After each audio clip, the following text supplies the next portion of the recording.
Strange, most well-known unsolved missing person cases in history. Nobody knows precisely what happened to direct Amelia Earhart and her pilot during their endeavor to circumnavigate the globe. Here's what we know: Earhart and her guide Fred Noonan were endeavoring to fly the world over when their plane vanished over the Pacific Sea on July 2, 1937. From that point forward, not a hint of Earhart, Noonan, nor their plane has ever been recuperated. The most broadly acknowledged hypothesis is that their flight came up short on fuel and collided with the sea, yet there are a lot of paranoid fears out there, going from fiercely far-fetched to semi-conceivable. One hypothesis has of late picked up footing because of a photograph revealed in the national documents. The image seems to show a lady and a man that resemble Earhart and Noonan on a dock off the shoreline of the island of Saipan. A few people accept this photograph as evidence that the two were caught by the Japanese military, something the Japanese military immediately denies. Anne-Marie Fahey disappeared in 1996 and has never been found. However, a man was gone after her and sentenced for her murder. Technically, the instance of Fahey's vanishing has been tackled, yet her body was rarely found. Fahey was 30 years of age at the hour of her vanishing. After 3 years, in 1999, her beau, wedded legal advisor Thomas Capano, was seen as liable of her homicide. As indicated by Delaware on the web, Capano shot Fahey while she attempted to part ways with him. At that point dumped her body in the Atlantic Sea, having placed it in a cooler. Both of Capano's siblings conceded they helped him dispose of the proof, one of them in any event, helping him to dispose of the body itself, as indicated by Delaware on the web. The two of them at last affirmed against him. Another of Capano's better halves confessed to getting him a weapon. Capano was indicted and condemned to death, which was later toppled and changed over to life in jail. He kicked the bucket in 2011.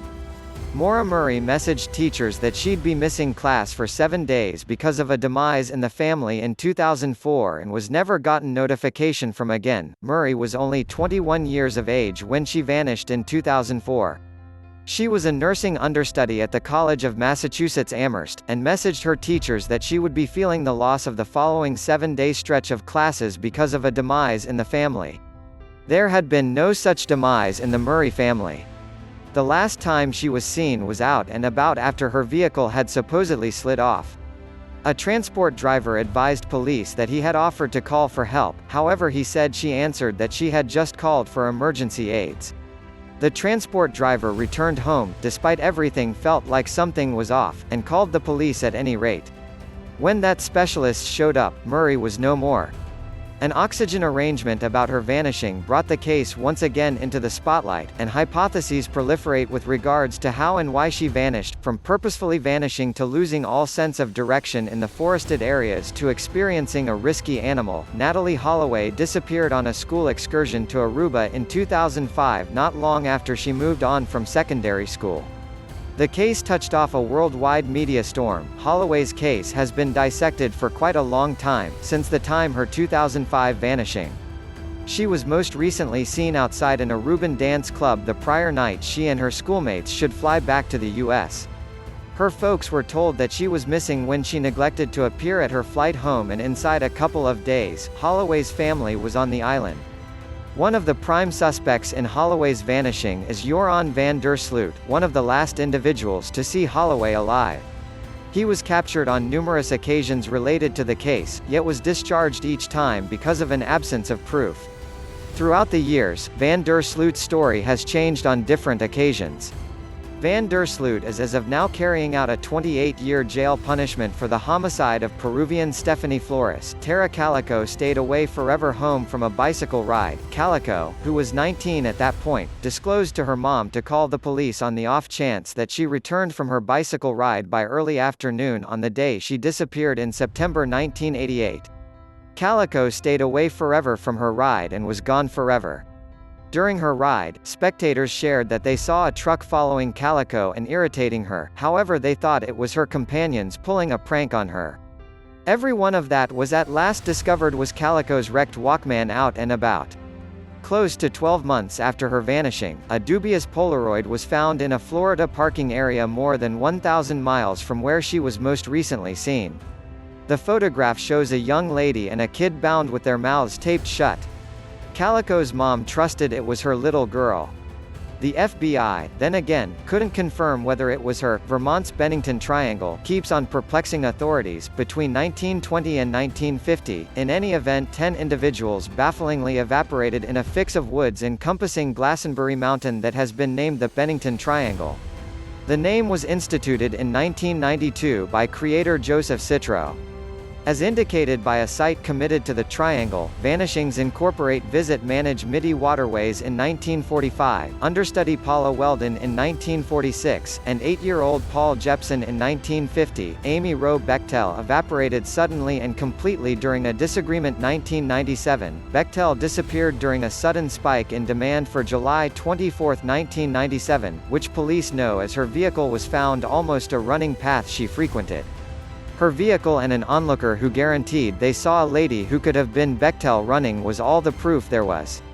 After 6 years, a watch like the one Bechtel claimed was found in the territory, however it was difficult to associate it to her. As per Fremont District Sheriff Sergeant Roger Reiser, the lead agent, there is only one individual of intrigue, Bechtel's better half, Steve, who has since wouldn't take a polygraph test. In my psyche, Sergeant Reiser told the Billings Journal, there is just a single individual that I need to converse with, just a single individual who would not converse with law requirement, and that is her better half. Steve Bechtel keeps up his honesty and had the option to give a plausible excuse to the hour of his significant other's vanishing. While her case stays open, her significant other announced her dead in absentia in 2004. Sherry Lynn Marlar went to get a soft drink from a market candy machine and was never observed again. On June 6, 1984, Marlar was 12 years of age when she went into town with her stepdad, who had some business to take care of. Marlar was parched and requested some cash to get a soft drink from the candy machine. She should meet him back at the truck. She was never authoritatively observed again. As indicated by the Charlie Venture, Marlar was seen multiple times throughout the years, however none of these sightings has been verified. Morgan Scratch, 6, vanished from a ballpark in 1995. Nick was most recently seen on June 9, 1995, at a ballpark in Alma, Arkansas. She had been there with her mom yet had walked out on her with 2 companions to go find lightning bugs. As indicated by a course of events aggregated by CBS Associate 5 News, she was most recently seen purging sand from her shoes around 10 p.m. that night. Around a similar time, a red truck pulling a white camper van was seen heading out from the recreation center, which was esteemed dubious. Only a couple of days after the fact, 2 progressively little youngsters were nearly kidnapped by a man coordinating the portrayal of the driver in Alma. Mary Badaracco vanished from her home under baffling conditions in 1984. Badaracco's vehicle was in her carport with the side mirror crushed, and her wedding band and vehicle keys were on the kitchen counter, yet she was mysteriously absent. As indicated by her significant other, Badaracco took off with $100,000 in return for their home. The two were intending to separate. No proof of the cash has ever been found, in any case, and her better half didn't report her missing. He asserted that she had left her life, her activity, and her little girls behind to begin another life. Badaracco's little girls persuaded the police to order the vanishing as a crime, and there have been tips consistently, including a potential damnation's heavenly attendance connection. Jessica Gutierrez was taken by the man with the enchantment cap and the facial hair. As indicated by her sister, the 4-year-old was seized from her bed on June 6, 1986, in South Carolina. Her sister, Becky, told specialists that the man with the enchantment cap and the facial hair took her last night, as their mother wildly looked through their home. I have to discover my little girl, Gutierrez's mom, presently 60, disclosed to the state in 2017. I don't have a clue how much time I have left. The Sauter family home burst into flames in 1945 and 4 of their youngsters got away.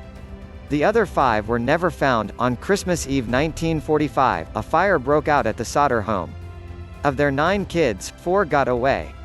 The house torched totally before the fire had the option to be put out, and the other 5 youngsters were mysteriously gone. Not even teeth had the option to be rescued. The fire boss at the time reasoned that the fire had been hot enough to soften bone, and demise authentications were given, however that guarantee has been tested throughout the years. Different speculations guarantee that the Sauters were the objective of composed wrongdoing, that the fire had been set deliberately, and that the stepping stool that was typically propped facing their home had been taken. A long time later, Jenny, the Sauter female authority, got a photograph via the post office inscribed, Louis Sauter, one of her children who had been governed dead. He was 9 years of age at the hour of the fire. The living Sauters keep up that their kin didn't bite the dust in the fire, and that something dubious went down that Christmas Eve. A puzzling traveler on a trip to Seattle requested $200,000 and afterward leapt out of the flying plane. All we know is that he purchased a ticket under the nom de plume D.B. Cooper. In 1971, a man calmly drinking a whiskey and soft drink on his trip to Seattle passed a note to an attendant clarifying that he had a bomb in his bag and mentioning $200,000 in $20 greenbacks. When the flight landed,